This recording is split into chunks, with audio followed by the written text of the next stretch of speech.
Before we get started, I just want everyone to know that there is a trigger warning on some words here, including suicide, talk about suicide, and a frank, open discussion about mental health. Welcome back to another episode of Direct Edition, and here we are again. You're the listener, and I'm the voice. And it is October 4th. My brother turned 49 yesterday. Nothing makes you feel older than when your brother, who is your older brother, is near approaching 50. I'll be 45 this year in about a month and 8 days. And, I feel my age, but I think that's kind of normal. I don't feel super old. I don't feel really young anymore. I think my mind will always feel younger than my body. But then sometimes my mind will feel like it's, 150 years old or whatever. Yeah, a lot of that aging stuff's been on my mind. I'm going to start off strong here. But before we do, I want to say thank you for being here. And thank you for listening to this podcast. But I had a conversation very recently with my oldest friend, Seth. I've known him since we were in preschool, and we've never not been close. He is basically another brother, somebody that knows me probably better than I know myself. But we were talking about just aging, because I'm hitting 45 this year, like I said, and he just turned 45, and basically everybody we grew up with is born in 79 and turning 45. We were talking about how, the aging process, but he's got a kid and I don't. And he was just explaining how it's like seeing your life kind of slow down, but their lives speed up, and you're just trying to savor those moments. And that's kind of like what people do say about having kids. I never wanted kids, but that's okay. I think going against our programming is a lot of effort, and maybe that's why I'm so fucking tired. No, why am I so tired? I'm so tired because I am working harder in the last, especially since the move and before the move, harder in these 2 months than probably I will for the last 2 months of this year. It's worth it. It definitely is. I mean, I'm putting food on the table. I'm paying my bills and buying things that I want to own if they come my way. But, it really is the joy of doing what I do on the YouTube channel, and getting these opportunities and watching things grow and watching more opportunities show up, but at the expense of not really having a social life at all. I mean, I do for the couple of people that live close enough to me that I can see, and I get to see some people when I travel, but I don't know how people do it. I don't know how people run a successful or even a creatively successful business and also have like time, just time. And that, I alluded to that at the end of the last podcast and more recently about, is this podcast going to continue? I don't really still know what this podcast is. And I think that's a good thing. But I think that's also kind of, for me, people outside of my own head, but friends and colleagues and listeners. Oh, shit, I lost my train of thought. See, this is what happens. Yeah, I still don't know what this is. And people might look at that as a good thing too, and saying like, you still have time to figure it out and it'll come to you. But the problem is that I knew at least of the basis of what the YouTube channel was going to always be. Comics, right? Whether it's road trip or it's stores or it's me just showing off comics or talking about comics. I secretly, when I got into it, because I was very much emulating what kayfabe was doing, I wanted to do interviews. I know deep down inside that like I could have great conversations with people. Look, I since I was a kid, and my mom would tell me this too. My mom said I would talk to strangers while we were like in the grocery store, or she, like whenever I was with her in public, I would start talking to people. There is no doubt in my mind that in this world we live in with the media the way it is, and I mean podcasts and YouTube and all that, I don't mean the fucking news, but everybody's craving to be part of a conversation, having a conversation. I know that this is what I was supposed to be doing. Like I recording conversations with people, and in some capacity, it's like how the opportunity presented itself, or I created the opportunity and I'm running with it. So much so that since the last time I recorded a podcast, I've done 5 interviews. Some of these haven't aired on my YouTube channel yet, and maybe they don't air on the podcast, but Manix Cabrera and Jiggy Cruz. Manix is a Filipino artist. Jiggy is also, he is a art collector, but also is Manix's art rep, and also runs a art representation website called Next Comic Art. And we had a nice 1 hour, 20-minute conversation. And then I interviewed Mark Bagley, who is a legendary Spider-Man artist. Then I had the Pisker family back on the YouTube channel live to talk about the Switchblade Shorties crowdfunding project. So that was 3. Then 4 was Jim Mafood. And then 5 was Daniel Warren Johnson.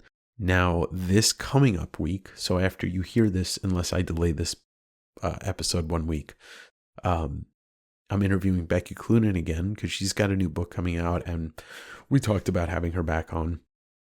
And then I'm interviewing comic legends Kelly Jones and Matt Wagner, who are doing 4 graphic novels about Dracula. The second one, Kickstarter for that, goes live this week. So I'm interviewing them about that.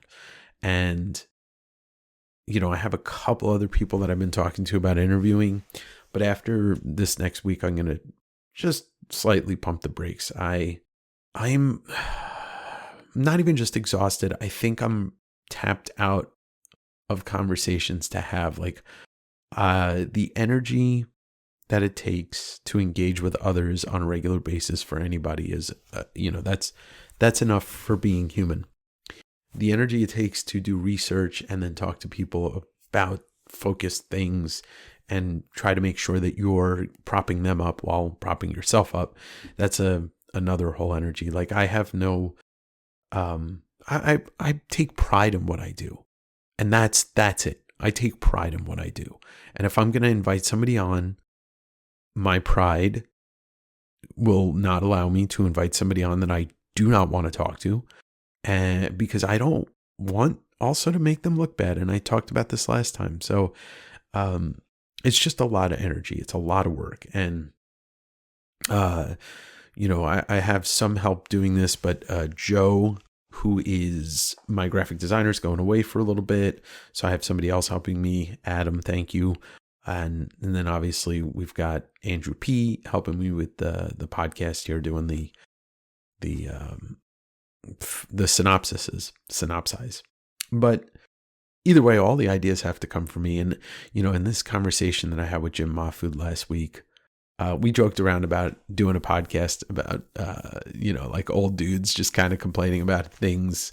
And me and Evan joked about that. You heard that on this podcast if you listen to it. But I could see myself like having a round table podcast in a year or so where it's a couple people, but I think that's the goal, is like to try and find somebody reliable to do a podcast with that is on the same page as me. And so that maybe I don't do all the heavy lifting. And I think as my personality kind of is exposed to other people, and I mean it in this podcast and people listening to it or the YouTube show, I think maybe naturally something like that will happen instead of forcing it with somebody else. But either way, that doesn't take away from the fact that I'm extremely proud of all the things that I've put down. Still struggle with what I'm going to do with this podcast or if this podcast is going to continue. But that being said, it's definitely a way for me to not lay my problems out on people, but to maybe give people an idea as to what I go through regularly, and then see, maybe if you're listening to this, that you find some common ground.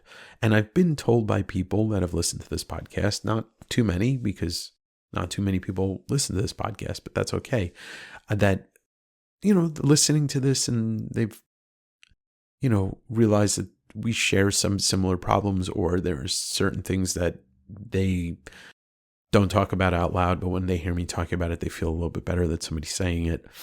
And, there's always a lot of talk about mental health, but there are ways that it needs to be talked about that people don't. It's like when people in the wake of a suicide or an attempted suicide, it's like, oh, well, if you have, oh, you can always talk to me or call this hotline and that. And like, I'm sure that has helped people, especially that hotline maybe has, but I've heard some bad things about it too. But I think what the problem people really are avoiding talking about is the fact that I don't know this from personal experience. I never tried to hurt myself in a terminal way. I've hurt myself with drinking and drugs. I never drove drunk with the point of I'm not going to get home. I drove drunk thinking that it was okay, which is in its own way some terrible self-harm or attempted self-harm. But there is the problem is that the people who suffer from depression, and I know this because I was in a relationship with somebody that had BPD, which is borderline personality disorder. It does not stand for bipolar disorder. Those are two different things. But borderline personality disorder is one of the most deadly mental illnesses, and also one of the newer diagnosed. I think they coined the term and started diagnosing it in the early 80s. I read a book about it when I was with her. That's how bad it was that she actually told me to read this book. But there's people that suffer from mental illness, people that suffer from depression. It's not like it's just a bad, like, oh, like something happened and you're having a bad day. It's like you wake up in the morning, and like I said, I felt a lot of this. It was caused by my drinking. You wake up one day and you just can't. Like it's like the weather. One day it's sunny or it's just normal out. And then the next day it's just dark. And no matter what, everything's just dark. There's a weight on everything. Nothing that you do can make you not feel this way. I never got to the point where it crossed a line, but I watched my ex go from waking up like that to a calmness coming over. And that calmness meant nothing could fix it. It was over. Everybody's different. Everybody suffers differently. But the only way I was able to handle it with her was just to basically be near her and let her feel that way. That's really it. Like you can't just make it better. And I think when people reach a point, and once again, this is just kind of my thoughts, my experience. I'm not an expert. I'm not a psychologist, not a psychiatric, nothing. But I think when people reach that point, and when my friend Scott took his own life, he wrote a tweet and it just kind of felt like there was a calmness. And I think when people reach that point, it just doesn't matter. Like the only solution is out, because there is no solution. I do think that talking to somebody that's depressed, you can tell them some stuff like, look, this is just a fleeting thing. Like it's it is not going to last, because it is true. Like, people that have dealt with depression or mental illness, now, certain mental illnesses can only be treated with, therapy and even medication. But for BPD, dialectical behavioral therapy was the way to kind of manage it. And I have another friend who has BPD, and he, has told me about it before. And DBT is dialectical behavioral therapy. And, so there are ways to treat it, but, it is a fleeting moment. These thoughts don't always last. People don't just, people could wake up the next day after having a really bad episode and it'll be fine. It'll be back to status quo. So I do think that, yes, there is you can reach out and talk to somebody, but I think people on the other side of it really need to understand the fact that it is, it's not that doing something to yourself is not preventable, but you just have to understand that you can't snap somebody out of it. You have to kind of walk with them through it, or be there while they walk through it. But you can't just be like, oh, you need to change your mindset. You need to do this and need to do that. That's just not how it works. Our minds don't work like that. And I think things have gotten worse. I mean, there's more talk these days about mental health.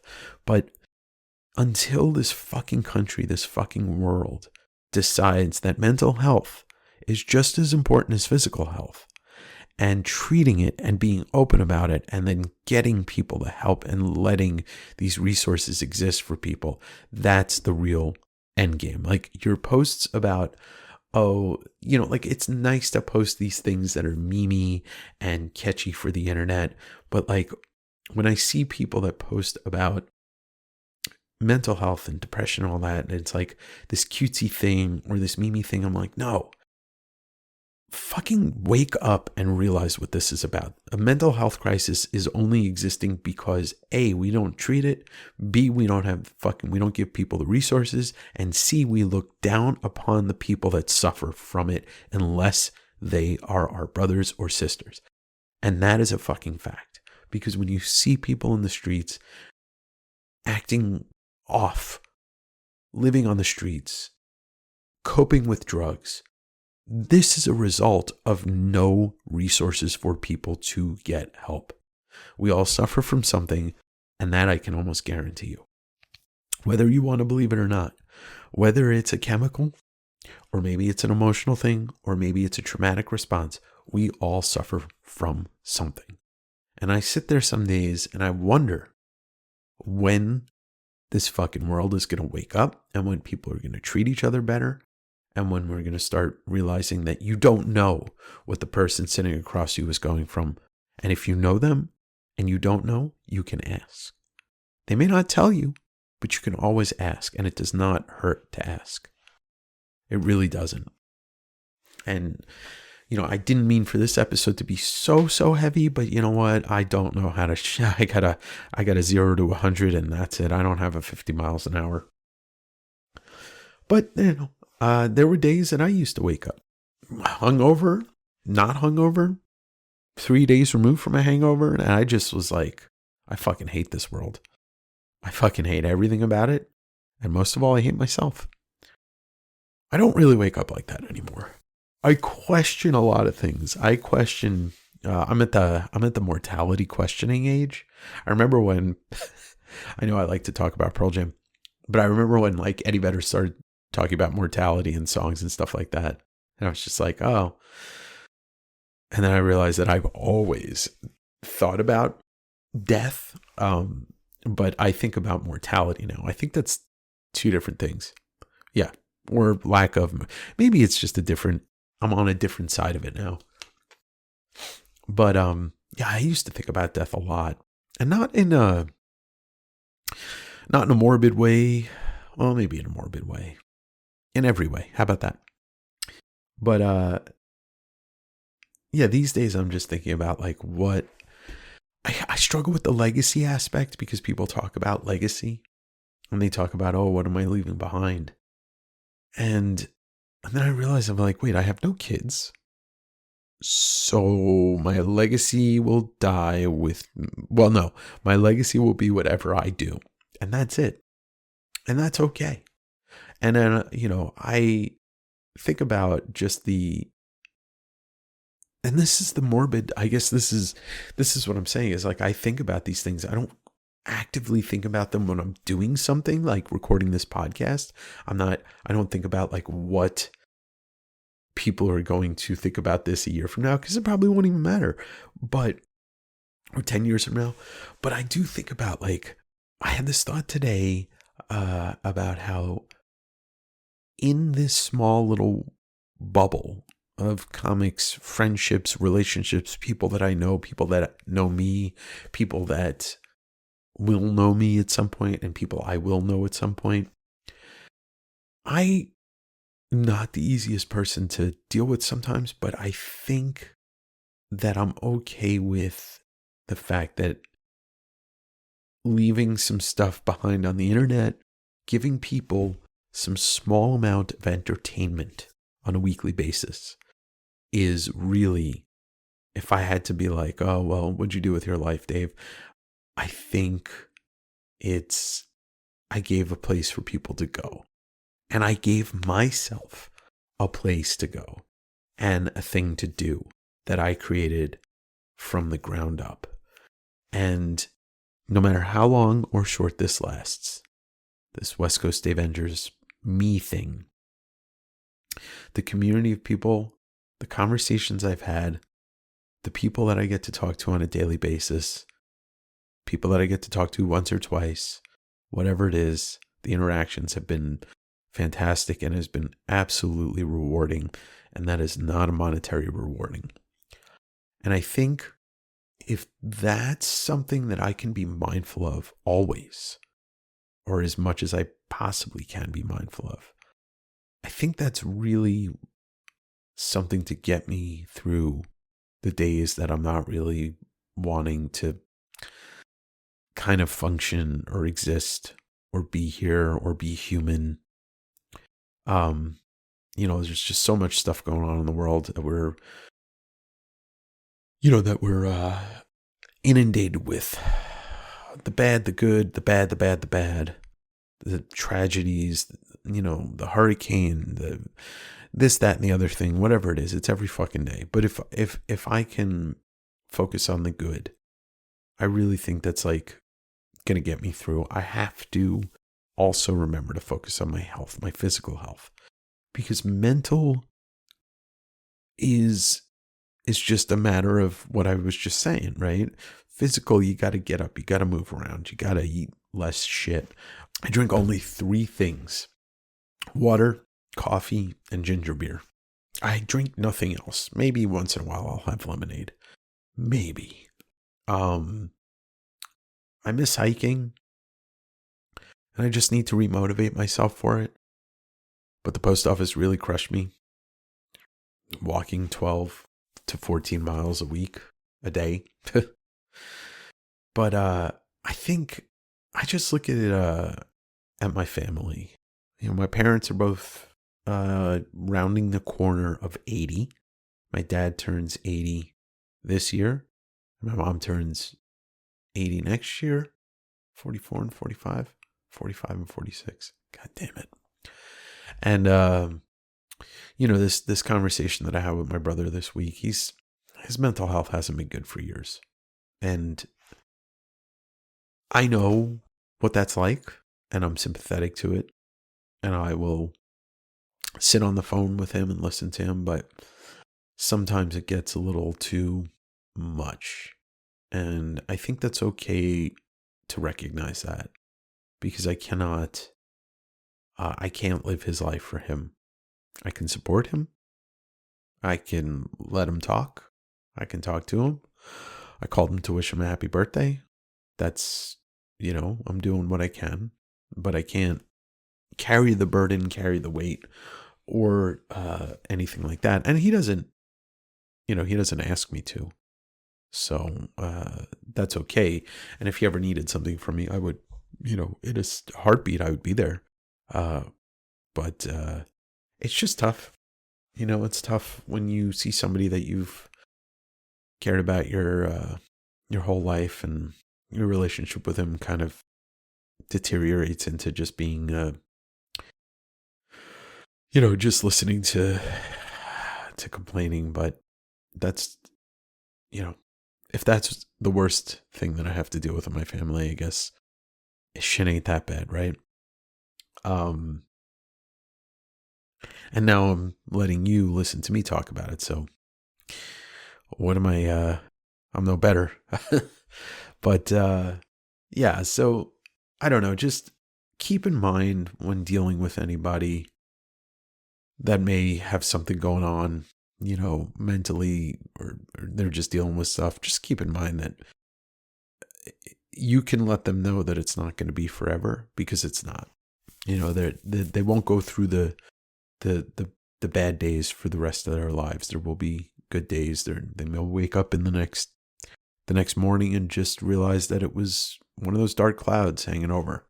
And obviously that's not the case for everybody. There are people who suffer from a chemical imbalance that they're different. And I mean, like, schizophrenia or bipolar disorder or BPD or any of the countless mental illnesses that exist.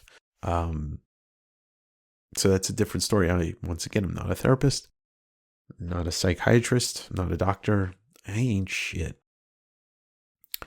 But yeah, I don't know. Maybe you won't hear this, but maybe you will. And yeah, I went to go see Jack White this week, who I haven't seen since I moved out of New York. So probably haven't seen Jack White play a show since 2013, or maybe his first solo tour. And his first solo tour for that first album, Blunderbuss. I remember the Alabama Shakes opened up, and I went to see them at Roseland. And as much as I like Jack White, the Alabama Shakes destroyed everything. They were so much better than Jack White, and that was just such a great show. But seeing him, I saw him this week at the Showbox in Seattle, and it's a 1,100 person room. He's doing these smaller shows for the album tour, that the album that he just released called No Name, and I think it's his best album since maybe the second Raconteurs album. And the show was great, but I had like really bad anxiety because I don't really like to go out that much anymore. And it hit me in my stomach after I ate dinner, and it was just like, Jesus Christ, Dave, like I just deal with it in such a different way now. And I assume it's from, working from home for 3 years and being happy being home because I don't travel for a living anymore. But other than that, the show was great. It was blisteringly loud, and I kind of needed that jolt. But I don't know, man. I don't know why I get anxiety when I go, like, I buy a ticket. It's only when I buy a ticket for something, because if I were to get in my car and like right now and go drive to Seattle and go to my friend's karaoke night at 9:45, I wouldn't have any anxiety. I might not do it, but I wouldn't have any anxiety. It's like when I plan something now, and then I'm tethered to a plan that I can't control, i.e. the concert, the amount of people in the concert, the amount of people that are going to be standing in my personal space. I can't handle that anxiety. But if I make a plan to go to the movies with a couple of friends, and it's just us, and we got our tickets, and we're going out to eat, like, that's a very controlled plan. It's very strange to me that this has become my anxiety paralysis demon. And there you go. There's a term for you. But the show was great. I'm glad I went. But buying tickets for concerts probably not my thing anymore. And maybe it's just subconsciously I don't want to be in large groups of people packed in anymore, which I used to love that. I think I'd rather sit in the seats. I'd rather be in a show that has options for seats. So places in Seattle like the Paramount or the Moore Theater or Benaroya Hall. And it's probably just because I'm getting old, and there it is. Old guys getting old. And I think that's it. I think that's where we're going to stop. I've talked enough. I don't know when you'll be hearing this episode, but you will at some point.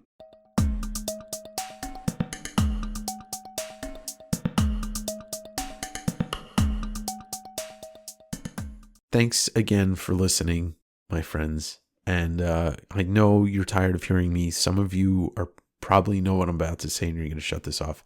But before you do, please do me a favor. Review the podcast on whatever platform you're listening to.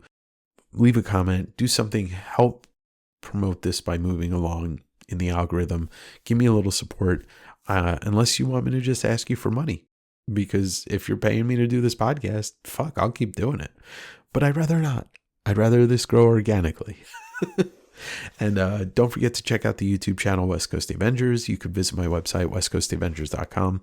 It also shares a same website address as directeditionpodcast.com. So either of those will get you to my home, but not my house. I hope you have a fantastic week. I really appreciate you listening. And if, honestly, feel free to reach out if you ever need somebody to talk to. I can't always guarantee that I have the time to have a really big conversation, but you can reach out. And remember, tomorrow will be better if today is a shit show. And if tomorrow is a shit show, then the next day will be better. But it doesn't last forever. The good times will continue to roll. Thank you, and have a great day. Your friend, West Coast Dave. Bye-bye. Bye-bye. Bye-bye.